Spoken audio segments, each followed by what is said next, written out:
Hi friends, చూడండి అల్లనేటి చెట్టు ఎంత పెద్దగా ఉందో. ఈ చెట్టు అయితే మా అమ్మ వాళ్ళ ఊరి దగ్గర మా మామ వాళ్ళు తీసుకున్నారు. వీళ్ళు సంవత్సరము ఇదే వ్యాపారం అయితే చేస్తారు. అల్లనేటి చెట్లు కొనడము, కాయలు తెంపడం, మార్కెట్కి వేయడము.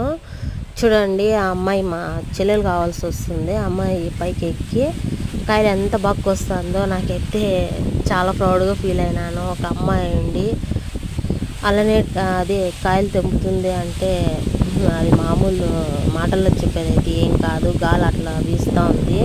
అమ్మాయి ఎంత ధైర్యంగా మానెక్కి పోస్తుందో నేను అట్లే చూస్తూ ఉండిపోయాను. బాగా ఏదైతే చాలా అదే పెలుసుగా ఉంటాయంటే కొమ్మ అట్లా పట్టుకున్న కూడా విరిగిపోతాయి.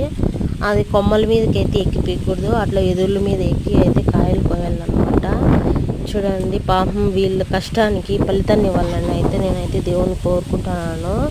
సంవత్సరము ఇదే నష్టాల్లో కూరుకుపోకుండా ఇంత లాభాలు వచ్చి వాళ్ళ కుటుంబం హ్యాపీగా ఉండాలని అయితే నేను అనుకుంటున్నాను.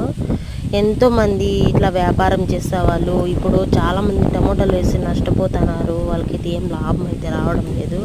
ప్రతి ఒక్క పంటలోనూ నష్టాలే వస్తుంది. వాళ్ళు అంతా ఇలా వ్యాపారాలు చేసుకున్న వాళ్ళంతా మంచి జరగాలని కోరుకుంటున్నారు.